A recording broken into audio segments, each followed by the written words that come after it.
کے سامنے موجود ہے، حدیث نمبر 11۔ آپ دیکھیے، ہم اس کو پڑھتے ہیں۔ اس کا عنوان میں نے رکھا ہے دور اجر کے حقدار اشخاص۔ وعن ابی موسیٰ الاشعری رضی اللہ عنہ قال، حضرت ابو موسیٰ اشعری رضی اللہ تعالیٰ عنہ فرماتے ہیں، قال رسول اللہ صلی اللہ علیہ وسلم، اللہ کے رسول صلی اللہ علیہ وسلم نے فرمایا، ثلاثۃ، تین قسم کے لوگ ایسے ہیں، لہم اجران، کہ ان کے لیے دو اجر ہے، ڈبل اجر ہے، ڈبل ریوارڈ ہے اللہ کی بارگاہ۔ رجل، ایک وہ شخص، من اہل الکتاب، جو اہل کتاب میں سے یہودی ہے یا عیسائی ہے، آمنا، ایمان لے آئے، بنبی ہی، اپنے نبی پر، و آمنا بمحمد، اور ایمان لے آئے آخری پیغمبر حضرت محمد صلی اللہ علیہ وسلم پر بھی۔ ایک اجر اس کو ملے گا اپنے نبی پر ایمان لانے کا، اور دوسرا رحمت للعالمین پر ایمان لانے کا۔ تو یہودی اور عیسائی کے لیے ہے یہ ریوارڈ کہ اس کا ڈبل اجر ہے۔ والعبد المملوک، دوسرا وہ شخص ہے غلام کہ جس کے مالک ہیں، یا اس کا کوئی ایک مالک ہے، اذا ابدا حق اللہ، جب وہ غلام جو ہے وہ اپنے اللہ کا حق بھی ادا کرے، وحق موالی ہے، اور اپنے دیگر آقاؤں کا، مالکوں کا جو دنیا میں ہیں، جن کا وہ غلام ہے، خادم ہے، ان کا حق بھی ادا کرے، نیک نیتی سے انہوں نے جو ذمہ داری دی ہے وہ ادا کرے، اس لیے کہ وہ معاوضہ لیتا ہے ان سے۔ یہ دو۔ اور تیسرا ورجل، وہ آدمی ہے دور اجر کا حقدار، کانت عنده امۃ، کہ اس کے پاس ایک لونڈی ہے یا لونڈی تھی۔ یہ اس وقت کی بات ہے جب غلاموں کی باقاعدہ خرید و فروخت ہوتی ہے، اور اس میں لونڈیاں بھی ہوتی ہیں اور غلام مذکر اور مؤنث دونوں ہوا کرتے تھے۔ تو وہ زر خرید غلام تھے، ان میں ایک شخص کے پاس اگر لونڈی تھی تو یتاوہا، وہ اس کے ساتھ ہم بستری بھی کرتا تھا، فَأَدَّبَهَا، اور اس کو ادب بھی سکھلاتا تھا، اس نے ادب تعلیم دیتا تھا، فَأَحْسَنَ تَعْدِيبَهَا، اور اس نے اس کو اچھا ادب بھی سکھلایا، اچھی تعلیم و تربیت کی، وَعَلَّمَهَا، اور اسے علم سے نوازا، تعلیم دی، فَأَحْسَنَ تَعْلِيمَهَا، اور اپنی اس لونڈی کو اس نے پھر تعلیم دی، اور تعلیم کا جو اصل مقصد ہوتا ہے وہ آپ کو پتہ ہے تربیت ہے، یعلمہم الکتاب والحکمہ ویزکیہم، تعلیم اور پھر ساتھ تربیت بھی کی اس کی، ثم اعتقہا، پھر اس نے اپنی، یہاں تک کہ اس کو ایک تعلیم و تربیت کا ایک اس کو اجر ملے گا کہ اس نے اس کو تعلیم دی اپنی لونڈی کو اور اس کو ادب سکھلایا۔ پھر دوسرا اجر تب شروع ہوگا کہ ثم اعتقہا، اس نے اس کو آزاد کر دیا، فتزوجہا، اور پھر اس کے ساتھ اس نے نکاح کر لیا، فلہ اجران، تو اس کے لیے بھی دو اجر ہے۔ تو یہ چونکہ اب سلسلہ یہ ختم ہو گیا غلامی کا، اس لیے اس وقت اہل کتاب عیسائی اور یہودی ہیں، اگر ایمان لے آئیں پیغمبر پاک صلی اللہ علیہ وسلم پر تو انہیں دو اجر ہوگا، اور اسی طرح وہ غلام اور خادم نوکر جو گھر میں کام کرتے ہیں وہ اپنے اللہ کا بھی حق ادا کریں۔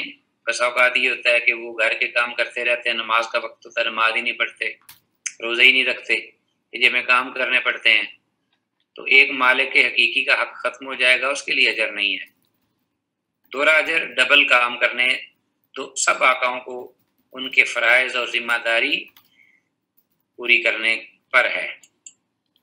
دیکھیے اس کے فوائد المسائل، اہل کتاب کے دیگر ادیان باطلہ پر فوقیت، تو اس اعتبار سے یہودی اور عیسائی دوسرے جو دیگر مذہب کے ماننے والے ہیں، مثلا ہندو ہیں، پارسی ہیں، بدھ مت ہیں وغیرہ، ان کو یہ اجر و ریوارڈ نہیں ہے اگر وہ ایمان لاتے ہیں، تو ان کے لیے وہی اجر ہے ایمان لانے کا، لیکن اہل کتاب کے لیے دو اجر ہے۔ تو اس لیے اس اعتبار سے اہل کتاب کی دیگر جو ادیان باطلہ ہیں، جھوٹے دین، ان پر فوقیت ہے۔ دوسرا، اپنے مالکوں کی حق ادائیگی کا دنیا و آخرت میں صلہ۔ مالک ہیں، اگر ان کا حق ادا ہوتا ہے، غلام ان کا حق ادا کرتے ہیں، نوکر، خادم یا غلام، تو یہاں کا بھی اجر ہوگا، تو ثواب ملتا ہی ہے کہ انہوں نے خیانت نہیں کی اپنے مالکوں کے حقوق میں، ذمہ داریوں میں، اور اللہ کا حق بھی ادا کیا دنیا اور آخرت میں۔ تیسرا، کسی بھی شخص کی اچھی تعلیم و تربیت باعث اجر و ثواب ہے۔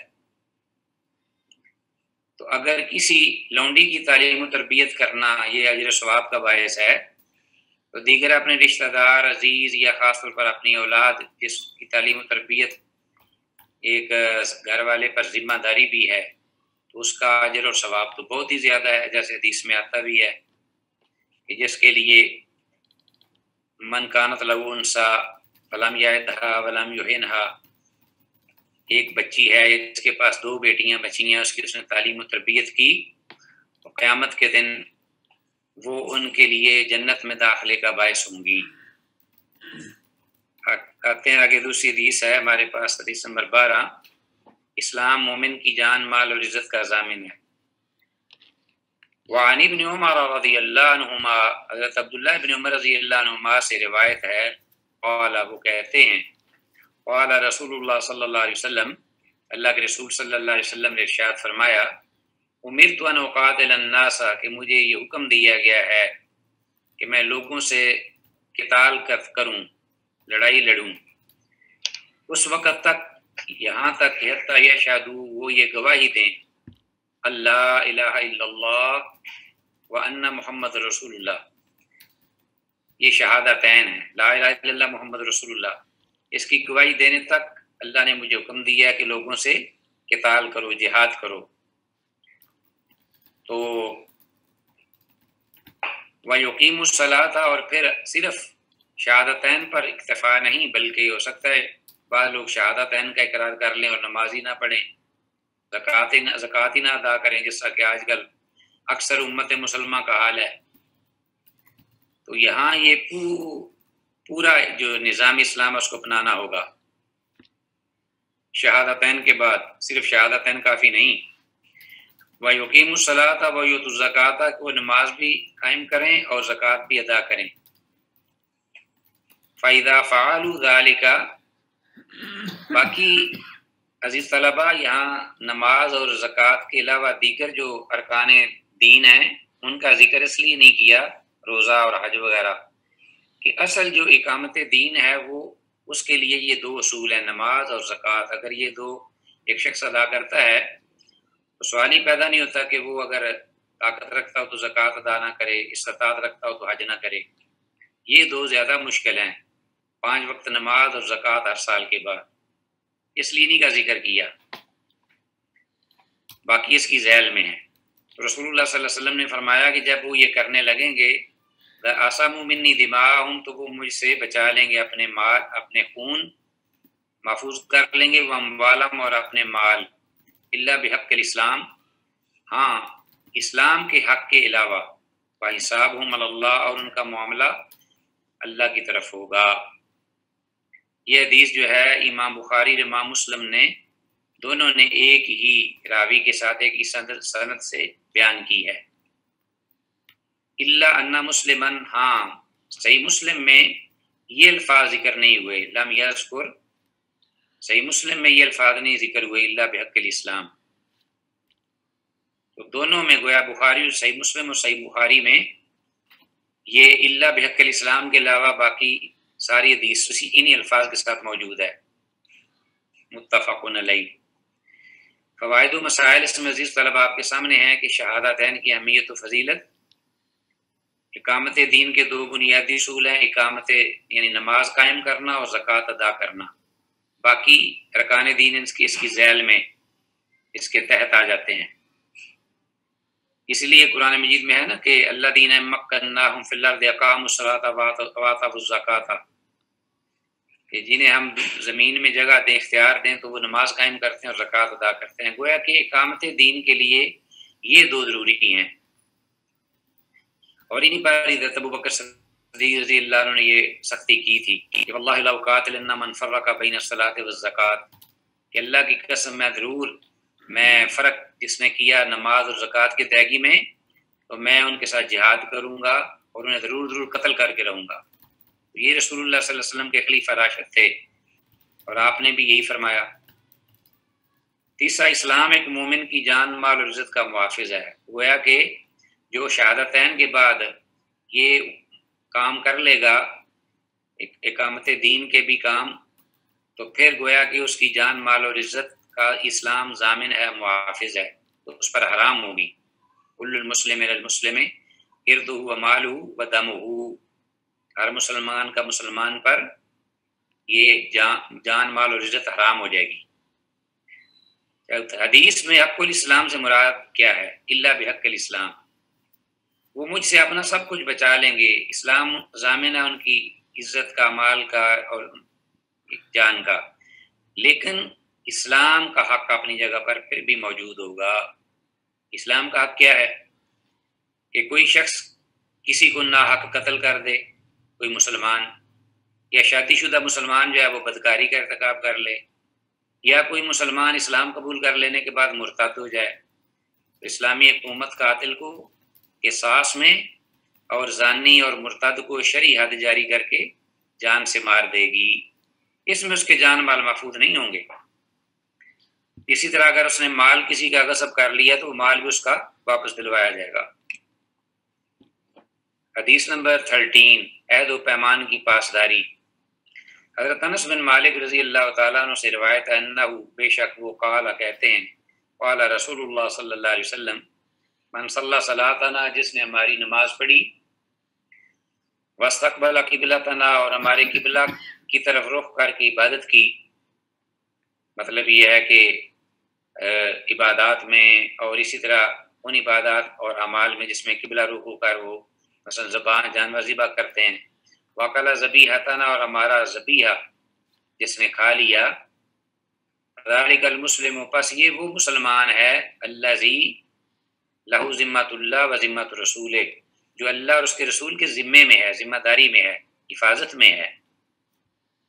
تو گویا یہ کام تین جو ہیں، نماز پڑھی ہماری، نمازی ہو، پھر وہی نماز کی بات آ گئی، اقامت دین کے لیے یہ نماز بڑی ضروری ہے، اور جو نماز 5 وقت پڑھ لیتا ہے باقی سارے امور اس کے لیے اسلام میں آسان ہوتے ہیں اور وہ کبھی بھی نہیں چھوڑے گا۔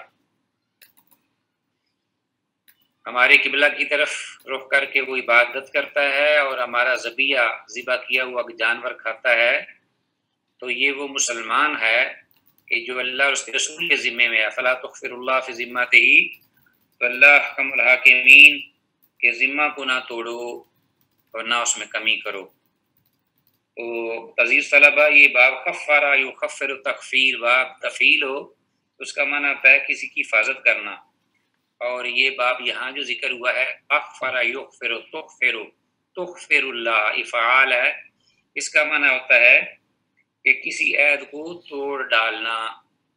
تو گویا کہ اللہ اور اس کے رسول کے وہ ذمے میں ہے، عہد میں ہے کہ اس کی حفاظت ہوگی، تو کسی مسلمان کو حق نہیں کہ ویسے مسلمان پر ہاتھ اٹھائے یا اس کا مال یا اس کی جان اس کو وہ حلال جانے۔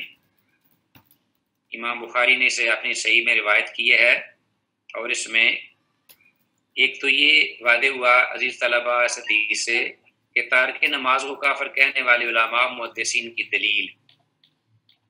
اب دیکھیں نا اس حدیث میں ہے کہ من صلی صلاتنا، جس نے ہماری نماز پڑھی، تو گویا کہ جس نے نماز نہ پڑھی تو پھر وہ مسلمان نہیں ہے، نہ ہی اللہ اس کے رسول کے وہ ذمے میں ہے، نہ ذمہ داری میں ہے۔ تو نماز کا تارک کافر ہوگا۔ یہ ان علماء اور محدثین اہل علم کے ہاں ہے جو کہتے ہیں کہ نماز کا تارک مجرد نماز نہ پڑھنے والی جو ہے وہ کافر ہوگا۔ اس کا انشاءاللہ آپ ان ڈیٹیل آگے جا کر تفصیل سے پڑھیں گے، فی الحال اتنا ہی کافی ہے۔ سب یہ نہیں کہتے کافر، بلکہ کچھ لوگ کہتے ہیں جو سعودی عرب کے علماء یا حنابلہ ہیں، زیادہ تر ان کا یہی خیال ہے کہ وہ کافر ہو جاتا ہے جو نماز نہ پڑھے۔ ضروری نہیں کہ وہ عقیدے سے اس کا انکار کرے، عملاً نماز نہ پڑھنے والا بھی ان کے ہاں کافر ہے، اور اس کے ان کے پاس دلائل ہیں، آگے چل کر پڑھیں گے انشاءاللہ۔ دوسرا فائدہ، حدیث میں مذکور تینوں کام سر انجام دینے کا یہ ہرگز مطلب نہیں کیا وہ پورا مسلمان اور اس کے جان مال محفوظ ہیں۔ یہ بھی بات بڑی ضروری ہے۔ بات عزیز طلبہ، کہیں یہ نہ ہو کہ آپ یہ حدیث پڑھ کر کہیں کہ جی اب جو تین یہ کام کر لے وہ پورا مسلمان ہے، اب اس کو کوئی فکر نہیں ہے بقیہ معاملات میں۔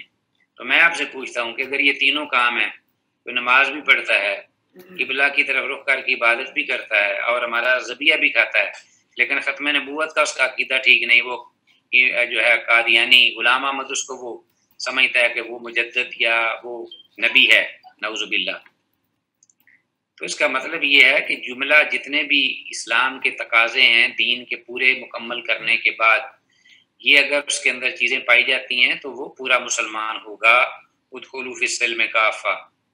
حدیث نمبر 14، جنت میں جانے کے ذرائع۔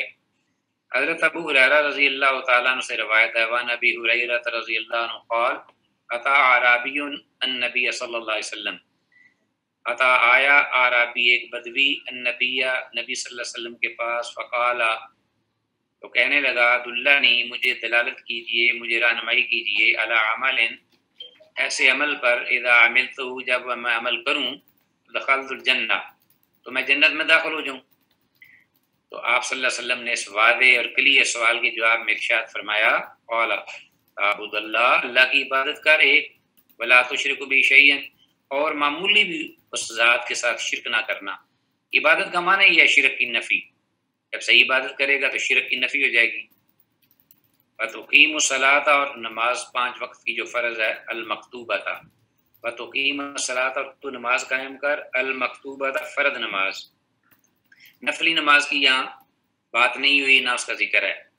وتؤدی الزکوٰۃ المفروضۃ، اور اسی طرح اگر زکوٰۃ تجھ پر واجب ہے 1 سال کے بعد تو فرض نماز زکوٰۃ ادا کر۔ یہاں صدقے و خیرات کی بھی ذکر نہیں ہے۔ وتصوم رمضان، اور رمضان کے فرض روزے رکھ، یا نفلی روزوں کا بھی ذکر نہیں ہے۔ تو صرف فرائض رسول اللہ صلی اللہ علیہ وسلم نے اسلام کے ارکان کے وہ بتائے۔ تو قالا، تو وہ شخص کہنے لگا، والذی نفسی، اس ذات کی قسم کہ نفسی بیدہ، کہ جس کے قبضہ قدرت میں، جس کے ہاتھ میں میری جان ہے، والذی، وہ ذات کی قسم، والذی واو کا قسمیہ ہے، نفسی کہ میرا نفس بیدی اس کے ہاتھ میں ہے، لا ازید، نہ میں زیادہ کروں گا، علی ھذا، اس پر، شیئا کچھ بھی، ولا انقص منہ، اور نہ اسے کم کروں گا کچھ بھی۔ گویا کہ فرائض ضرور ادا کروں گا، لیکن نوافل کی کمی بیشی جو ہے وہ میں اس کی ضمانت نہیں دیتا۔ فلما واللہ، پھر جب وہ مڑا یہ کہتے ہوئے، قال النبی صلی اللہ علیہ وسلم، اللہ کے نبی صلی اللہ علیہ وسلم نے فرمایا، من سرہ ان ينظر الى رجل من اہل الجنہ، من سرہ، جو یہ پسند کرتا ہے کہ ان ينظر، یہ کہ دیکھے، الى رجل، ایک ایسے آدمی کی طرف، من اہل الجنہ، اہل جنت میں سے، فلينظر الى ھذا، اسے چاہیے کہ وہ اس آدمی کی طرف دیکھ لے۔ تو گویا کہ اس نے صرف فرائض کی بجاوری کے لیے بات کہی اور ضمانت دی، تو آپ نے فرمایا کہ یہ اہل جنت میں سے اگر یہ سچ بات کہہ رہا ہے۔ آگے ہے اس کے فوائد۔ حدیث اعظم، اس حدیث میں شہادتین کا ذکر اس کے معروف ہونے کی وجہ سے نہیں کیا گیا، نیز شروع کے الفاظ تعبد اللہ ولا تشرک بہ شیئا، اس کے قائم مقام تصور کیے جائیں گے۔ دیکھیے نا، آپ شروع میں رسول اللہ صلی اللہ علیہ وسلم نے عربی کو یہ نہیں کہا کہ ان تشہد لا الہ الا اللہ وان محمد رسول اللہ، بلکہ کہا کہ تعبد اللہ ولا تشرک بہ شیئا۔ تو یہ الفاظ بھی شہادتین کے قائم مقام ہیں۔ تو باقی نماز اور روزے اور زکوٰۃ کا ذکر فرمایا۔ حج کا اس کے لیے نہیں ذکر ہوا کہ حج اس وقت تک فرض نہیں ہوگا جب یہ سوالات ہوں گے۔ دوسرا، جنت کے اصول کے لیے کم از کم ایک مسلمان کے لیے فرائض کی بجاوری ضروری ہے۔ تو یہ نوافل اگر نہیں بھی ادا کرتا، کوئی شخص صرف فرائض ہی ادا کرتا ہے، تو اس کے لیے انشاءاللہ اس کے فرض جو ہیں وہ ادا ہو جائیں گے، نوافل جو ہیں ان کی ضرورت اس کے لیے نہیں کہ وہ نجات کے لیے نوافل بھی ساتھ پڑھے۔ نوافل کے الگ اپنے فوائد ہیں کہ انسان کے جو فرائض ہیں اس کی کمی کوتاہی اللہ پوری کر دے گا قیامت کے دن، اور دوسرا نفلی عبادت اللہ کے کا دیکھو اور اس کے ساتھ اس کے درجات بلند ہوں گے۔ اگر فرائض میں کمی کوتاہی نہیں تو پھر اس کے درجے بلند ہوں گے نوافل کے ذریعے۔ تیسرا یہ ہے کہ رسول اللہ صلی اللہ علیہ وسلم کی رسالت کی سچائی کی دلیل کہ آپ صلی اللہ علیہ وسلم نے فوراً گواہی دی، آئیے اس کی طرف اشارہ کر کے فرمایا کہ جو آپ میں سے چاہتا ہے کہ اہل جنت کو دیکھے تو وہ اس شخص کی جانب دیکھ لے. تو آپ کا یہ فرمانا کہ یہ اہل جنت میں سے ہے، اگر یہ سچا ہے تو یہ آپ صلی اللہ علیہ وسلم کی رسالت کی ایک دلیل ہے کہ آپ اللہ کے رسول ہیں. حدیث نمبر 15، دین میں سوال کی اہمیت. وان سفیان بن عبداللہ ثقفی، حضرت سفیان بن عبداللہ ثقفی رضی اللہ عنہ سے روایت ہے، قالا وہ کہتے ہیں، قلت میں نے کہا، یا رسول اللہ، اللہ کے رسول صلی اللہ علیہ وسلم، قل لی کہہ دو میرے لیے، فی الاسلام دین اسلام کے بارے میں، قولاً کوئی ایسی بات مجھے بتائیے، کو کہہ دیجئے کہ لا اسألو میں نہ پوچھوں، ان ہو اس کے بارے میں، احدن کسی ایک سے بھی، بعد کا آپ کے بعد. اے اللہ کے رسول مجھے دین کے بارے میں ایسی بات بتائیے کہ مجھے اس کے بعد کسی اور سے پوچھنے کی ضرورت نہ پڑے، یعنی ایسا کمپریہنسو ایک مجھے بات بتا دیجئے، بڑی واضح اور جامع.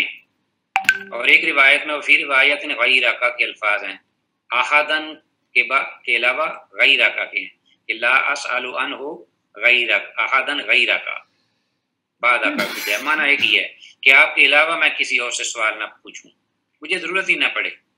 تو آپ صلی اللہ علیہ وسلم نے جواب بھی ایسے ہی دیا. سبحان اللہ، آپ بھی فصاحت و بلاغت کی شاہکار تھے، پیغمبر پاک کی جو زبان تھی.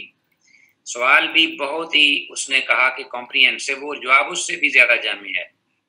آپ صلی اللہ علیہ وسلم نے ڈیٹیل نہیں بتائی، فرمایا قل کہہ دو آمنت باللہ، میں اللہ پر ایمان لایا، ثم استقم پھر اس پر استقامت اختیار کر. تو اس سے دین میں سوال کی اہمیت بھی بڑھتی ہے، اور استقامت کا معنی اور اس کا مفہوم اور اس کی اہمیت بھی کیا ہے استقامت. پہلا فوائد و مسائل میں سے ایک دین کے بارے میں سوال کی اہمیت و افادیت. دوسرا دین میں استقامت مطلوب ہے کہ صرف یہ نہیں کہ منہ سے کہتے جاؤ اور مانتے جاؤ اور عارشی کی ٹھیک ہے جی آمنا وصدقنا، لیکن جب عمل کی بات آئے یا کوئی مشکل پیش آئے تو اس وقت بھاگ جائے. نہیں، اسٹیڈ فاسٹنس ضروری ہے. دین میں استقامت کے دنیاوی اخروی ثمرات. اللہ تعالیٰ کا یہ ارشاد، ان الذین اعوذ باللہ من الشیطان الرجیم ان الذین قالوا ربنا اللہ ثم استقاموا تتنزل علیہم الملائکۃ الا تخافوا ولا تحزنوا وابشروا بالجنۃ التی کنتم توعدون. یہ سورہ فصلات کی 30ویں آیت ہے، اس کا ترجمہ و تشریح پڑھ سکتے ہیں. اللہ تعالیٰ کی طرف سے استقامت اختیار کرنے والوں کی لیے جو صلہ اور اجر ہے. بے شک وہ لوگ جو کہتے ہیں اللہ ہمارا رب ہے اور پھر اس پر استقامت اختیار کی، یعنی آمنت باللہ ثم استقم، وہی معنی.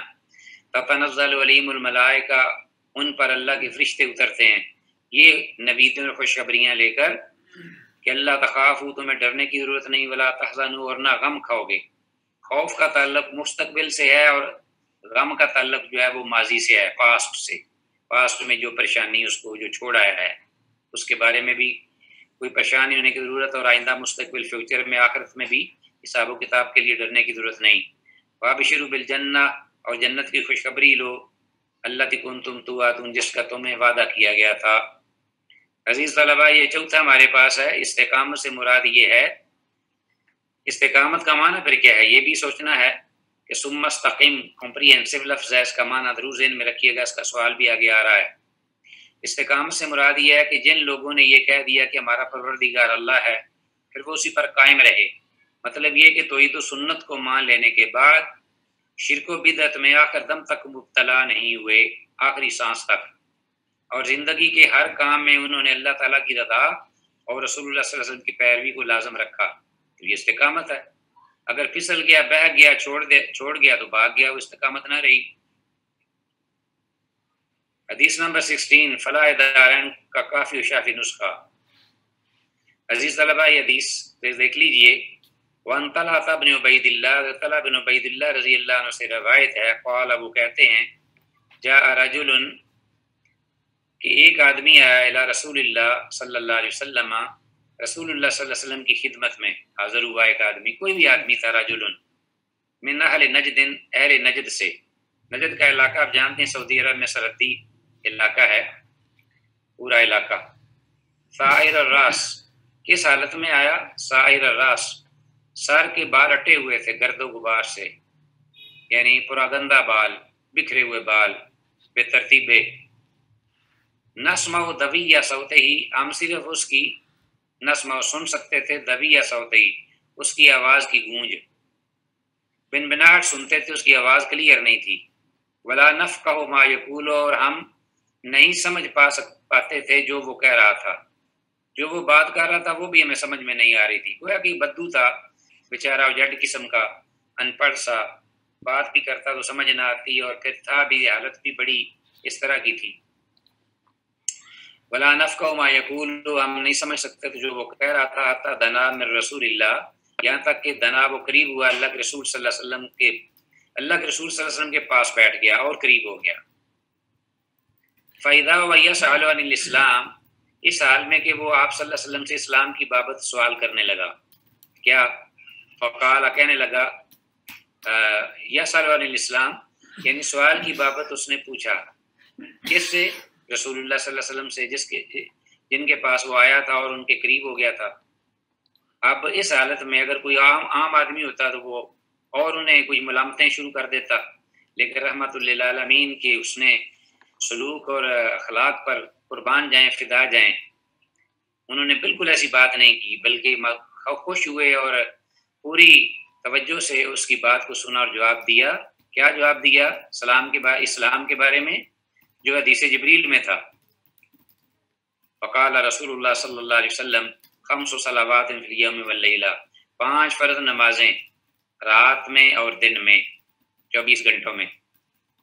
جب یہ کہا تو فقال، کہنے لگا، حل علی غیرہن، کیا ان 5 نمازوں کے علاوہ بھی مجھ پر ہیں کوئی نمازیں؟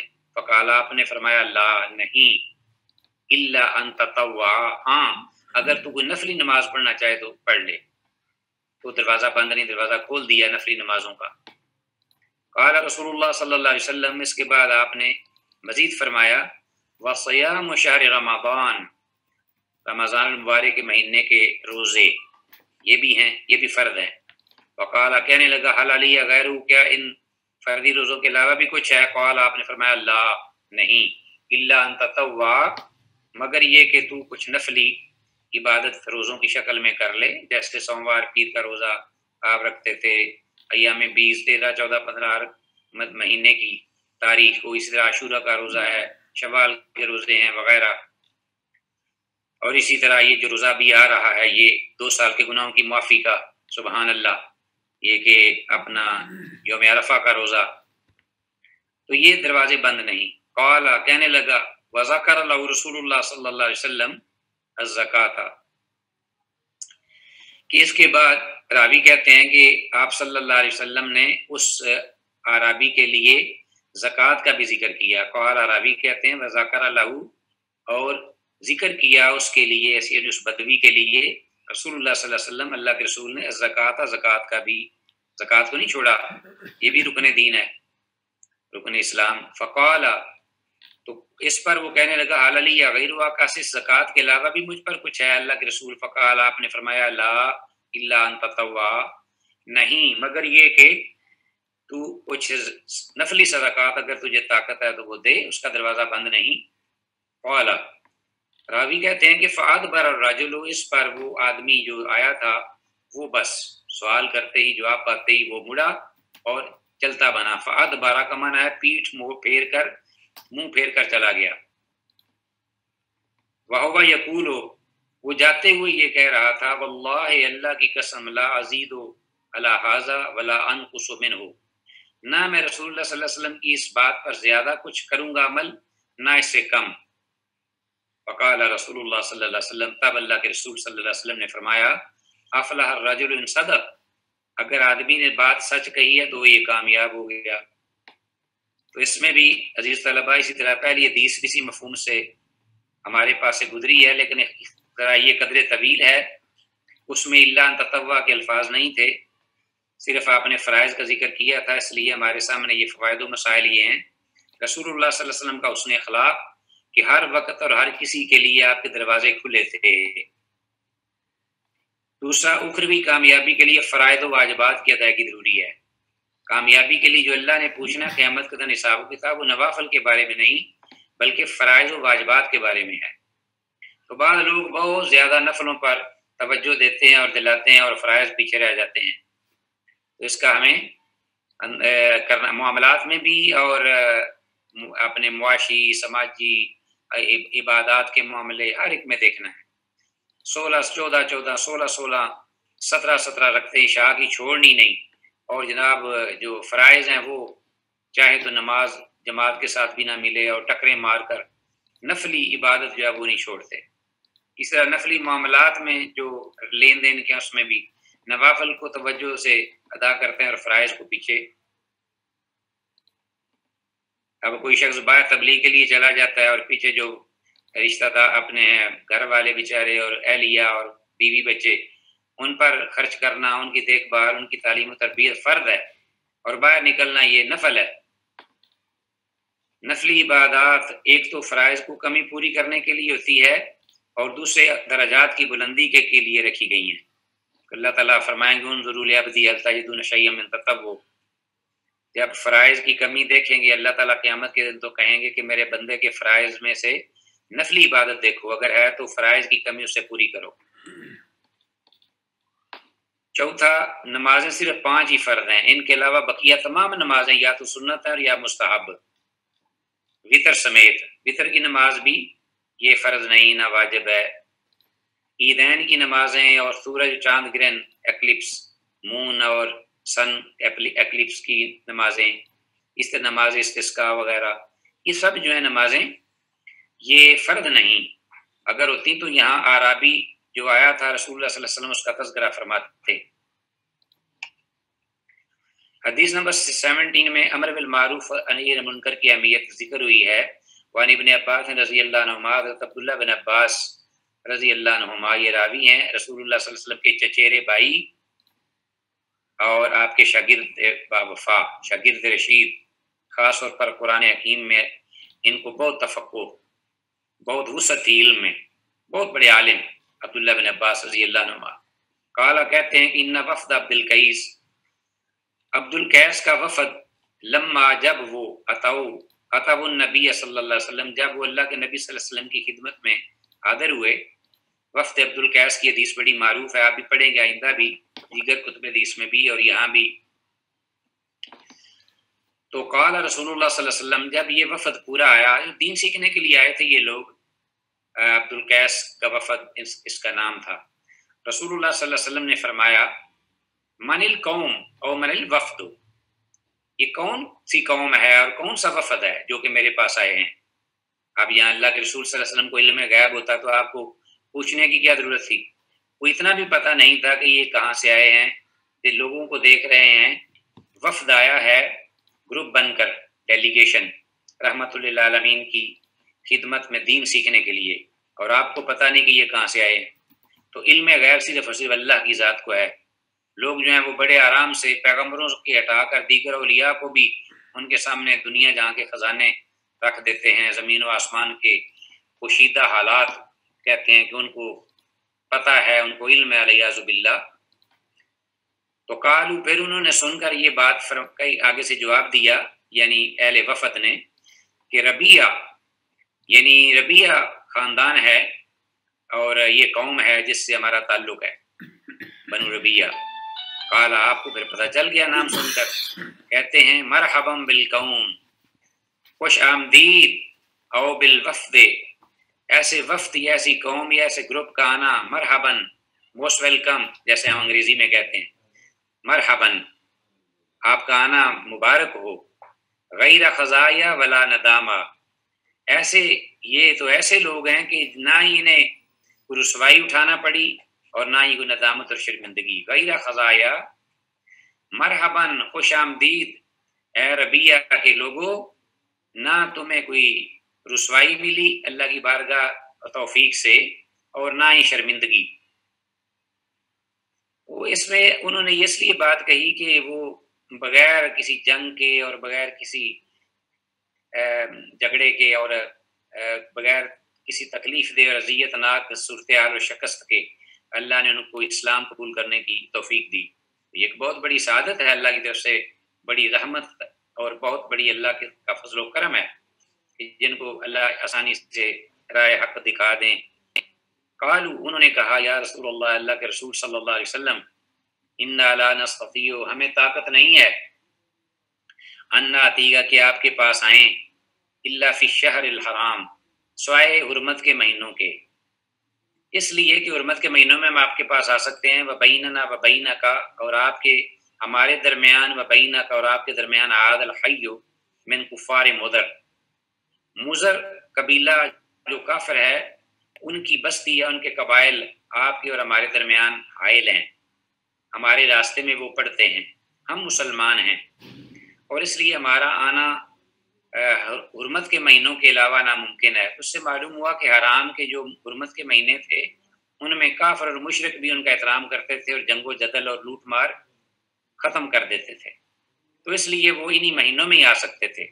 تو انہی مہینوں میں سے ایک مہینے میں وہ آئے اور انہوں نے یہ بات کہی، فَمُرْنَا بِأَمْرٍ فَصْلٍ، تو ہمیں ایک فیصلہ کن بات جو بڑی ہی جامع ہو دین کے بارے میں وہ ہمیں تعلیم دیجیے، فَمُرْنَا میں حکم دیجیے، بِأَمْرٍ فَصْلٍ، ایک بڑے کمپریہنسو اور ایک بڑے فیصلہ کن دین کی بابت ہمیں بتائیے، نخبر بہی من وراءنا، ہم یہی تعلیم جو ہے وہ اپنے پیچھے کے لوگوں کو بھی دیں گے، من وراءنا جو ہمارے پیچھے ہیں، وندخل بہی الجنہ، اور ہم ان پر عمل پیرا ہو کر جنت میں بھی داخل ہو سکیں۔ تو یہ انہوں نے بات کہی۔ وسألوہ عن الاشربہ، انہوں نے اس دوران پھر کچھ پوچھا بھی، کچھ سوالات بھی کیے، وسألوہ رسول اللہ صلی اللہ علیہ وسلم سے، عن الاشربہ، پینے کے بارے میں، شراب کے بارے میں، شراب کے برتنوں کے بارے میں کچھ ڈیٹیل پوچھی۔ فَأَمَرَهُمْ بِأَرْبَعٍ، تو آپ صلی اللہ علیہ وسلم نے ان کی یہ ساری باتیں سن کر فَأَمَرَهُمْ، ان کو حکم دیا بِأَرْبَعٍ، چار چیزوں کا، وَنَهَاهُمْ عَنْ أَرْبَعٍ، اور انہیں روکا چار چیزوں سے۔ جن چیزوں کا حکم دیا آپ نے فرمایا وہی امر بالمعروف، اس میں آتا ہے امرہم بالایمان باللہ، اللہ پر ایمان لانے کا حکم دیا، وحدہ، کہ وہ ایک اکیلا ہے، قال، پھر آپ صلی اللہ علیہ وسلم نے فرمایا اتدرون ما الایمان باللہ وحدہ، کیا تم جانتے ہو کہ اللہ پر ایمان، ایک اللہ پر، ایک اللہ کی ذات پر ایمان سے کیا مراد ہے، کیا تم جانتے ہو؟ قالوا، کہنے لگے اللہ ورسولہ اعلم، کہ اللہ اور اس کے رسول ہی زیادہ جانتے ہیں کہ اللہ پر، ایک اللہ پر ایمان سے کیا مراد ہے۔ تو آپ صلی اللہ علیہ وسلم نے پھر وہ شہادتین کا ذکر فرمایا کہ وہ یہ ہے شہادت اللہ الہ الا اللہ وان محمد رسول اللہ، اور پھر آگے پورا وَإِقَامُ الصَّلَاةِ وَإِيتَاءُ الزَّكَاةِ وَصِيَامُ رمضان وَأَن تُؤْتُوا مِنَ الْمَغْنَمِ الْخُمُسَ، پانچ چیزیں جو ہیں وہ ذکر کی جو کہ ارکان دین میں سے ہیں، اور ایک اضافی چیز بتائی کہ تم اگر غنیمت یعنی راہ حق میں جہاد کرو اور جہاد میں اللہ آپ کو غنیمت کا مال دے تو اس کا پانچواں حصہ جو ہے وہ بھی بیت المال میں جمع کرانا ہوگا، دینا ہوگا، یہ بھی آپ نے ذکر فرما دیا، کیونکہ وہ قبائل تھے اور لڑتے جھگڑتے رہتے تھے، تو ایمان لانے کے بعد ظاہر ہے کہ ان کا پالا ان مشرکین سے پڑھنا ہوگا، تو آپ نے یہ بات بھی بتا دی۔ وَنَهَاهُمْ، اور ان کو روکا، اب نہی عن المنکر آ گیا، روکا ان کو عن اربعین، چار چیزوں سے، عن الحنتم، ایک تو کس چیز سے روکا انہوں نے؟ حنتم سے، تو یہ حدیث میں یہ الفاظ حنتم کے جو ہیں اس سے مراد ہے مرتبان، یہ کوئی ان کے ہاں کوئی لکڑی کا برتن تھا اسے حنتم کہتے تھے، اور اسی طرح روکا ان کو حنتم برتن سے، لکڑی کا مرتبان جس میں ہم عام طور پر اچار بھی بناتے ہیں، ہمارے پاس مٹی کے بنے ہوتے ہیں جن پر روغن ہوتا ہے، مرتبان وغیرہ مربے بھی ڈالتے ہیں اس میں، والدبا، اور کدو کے تنبے، آپ دیکھتے ہیں کدو جب پک جاتا ہے، بڑا کدو جب، تو وہ اندر سے کھوکھلا ہو جاتا ہے، اس کا بھی برتن بنا لیتے، بہت بڑا برتن، والنقیر، اور اسی طرح کھجور کے تنا جو ہے اس کا نقیر، کھجور ہوتی لمبی اور اس کو کاٹ کے اس کا جو تنا تھا اس کو اندر سے کھوکھلا کر کے اس کو بھی برتن بنا لیتے، پانی پینے کے لیے یا شراب پینے کے لیے خاص طور پر، والمزفتی، اور اسی طرح روغن کیا ہوا برتن کوئی بھی ہو، مٹی کا یا کسی اور چیز کا، تو اس کو رال سے یا تار پول جو ہوتا ہے جسے لکم کہتے ہیں کا سیاہ رنگ کی، اس سے اس کو وہ روغن کر لیتے۔ تو یہ چار قسم کے برتن تھے جو کہ شراب پینے کے لیے عام طور پہ وہاں استعمال ہوتے تھے، آپ صلی اللہ علیہ وسلم نے ان برتنوں کے استعمال سے روک دیا، کیونکہ اس وقت شراب بڑی عام تھی اور یہ لوگ ابھی نئے نئے اسلام میں داخل ہوئے تھے، تو ابھی ان کو یہ اس کا امتیاز نہیں تھا کہ شراب کو سے رکنا ہے، کس حد تک اس کی وعید ہے اور جب وہ رک گیا تو بعد میں اس کی اجازت بھی دے دی گئی۔ آپ نے فرمایا احفظوہن، ان ساری باتوں کو، چیزوں کو جو میں نے آپ کو بتائیں دین کی بابت، امر بالمعروف اور نہی عن المنکر، یہ اپنے پیچھے لوگوں کو بھی بتا دو، ان کو احفظوہن یاد کر لو، انہیں محفوظ کر لو، واخبرو اور ان کے بارے میں خبر دو، واخبرو بہن من وراءکم جو تمہارے پیچھے ہیں لوگ، ان کو بھی اس کی بابت بتا دو۔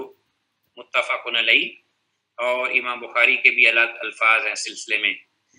عزیز طلبہ دیکھیے، یہ اس حدیث نمبر 17 کے جو فوائد و مسائل ہیں وہ جو ہم نے ذکر کیے، نمبر 1 رسول اللہ صلی اللہ علیہ وسلم کے لطف و کرم کی انتہا اور آنے والے وفد کی عزت افزائی کی ایک جھلک، کس طرح آپ نے آنے والے وفد کو خوش آمدید کہا اور کتنے پیارے اور بابرکت الفاظ سے نوازا۔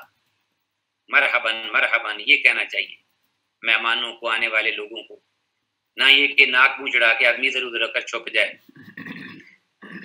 وفد سے مراد جماعت کے وہ سرکردہ لوگ، یعنی آپ نے کہا نا کہ وفد کا آنا مبارک ہو میرے پاس، اس سے مراد وفد سے کیا مراد ہے؟ جماعت کے وہ پرومیننٹ لوگ ہیں، سرکردہ لوگ، جو کسی قوم کی طرف سے منتخب ہو کر کسی کام کی خاطر، کسی بڑے اہم کام کی خاطر، کسی فرما روا یا کسی بڑے آدمی علم و فضل کے پاس جائے، وہ کام پوچھنے کے لیے، کام کرنے کے لیے۔ تیسرا حرمت والے مہینے 4 ہیں، جس ذکر کیا نا کہ ہم حرمت کے مہینوں میں ہی آ سکتے ہیں، اس کے علاوہ نہیں۔ ایک ذوالقعدہ ہے، ذوالحجہ ہے اور محرم، یہ تینوں تو اکٹھے آتے ہیں، اور ایک الگ ہے وہ ہے رجب۔ ان کو ذہن میں رکھ لیجئے، اس کا بھی سوال ہوگا آپ سے۔ مال غنیمت سے 5واں حصہ بیت المال میں جمع کرانے کا حکم، یہ الگ ہے ان 5 ارکان کے علاوہ۔ اگر جہاد کا معاملہ ہو اور اسلامی حکومت ہو تو یہ صورت ہوگی۔ 5واں شریعت طاہرہ میں خمر یعنی شراب اور ہر نشہ آور چیز کی قباحت اور اسے نفرت کرنے اور بچنے کی دلیل۔ رحمت للعالمین نے اس نفرت کے اظہار کے لیے اور اس کی غلاظت کو، کیونکہ آپ کو پتہ ہے نا کہ شراب نہ صرف حرام ہے بلکہ غلیظ بھی ہے، گندی نجس بھی ہے۔ انہا رجس من عمل الشیطان، صرف حرام نہیں بلکہ غلیظ بھی ہے، گندگی بھی ہے، کیونکہ ہر حرام گندی نہیں ہوتی چیز، بہت ساری حرام چیزیں ایسی ہیں جو پاک ہیں، لیکن یہ شراب جو ہے یہ ایسی حرام ہے کہ یہ غلیظ ہے، یہ گندی ہے، پلید ہے یہ۔ تو اس سے بچنے کی دلیل، تو اس سے جو برتن اس کے لیے استعمال کیے گئے، اللہ کے رسول صلی اللہ علیہ وسلم نے ان کے استعمال سے بھی روک دیا، لیکن بعد میں جب وہ لوگ چھوڑ گئے تو اللہ کے رسول نے حکم دے دیا کہ اب ان برتنوں کو آپ کھانے پینے کی حلال چیزوں کے لیے استعمال کر سکتے ہو۔ حدیث نمبر 18۔ ناظرین اب یہ ہمارا ٹائم ختم ہوا جا رہا ہے، انشاءاللہ ہم یہ جو 2 حدیثیں ہیں اس کو ہم آئندہ جو ہمارا سبق ہوگا اس میں ہم پڑھیں گے، اور اس کے ساتھ ہی میں چاہوں گا کہ یہ سوالات ہیں یہ آپ ذہن میں رکھ لیجئے، یہ انشاءاللہ بھی ہم اس کے ساتھ ہی 19 اور 20 حدیثیں ہم آئندہ کے سبق میں ہم پڑھیں گے۔ تو اس کے ساتھ ہی ہم اجازت چاہتے ہیں، وآخر دعوانا الحمدللہ رب العالمین۔ کل تک کے لیے اجازت دیجیے۔ اللہ تعالیٰ جو کچھ کہا ہے، سنا ہے، پڑھا ہے، اس کو نہ صرف سمجھنے کی اور پڑھنے کی توفیق دے بلکہ اس پر عمل پیرا ہونے کی بھی توفیق عطا فرمائے۔ السلام علیکم ورحمۃ اللہ وبرکاتہ۔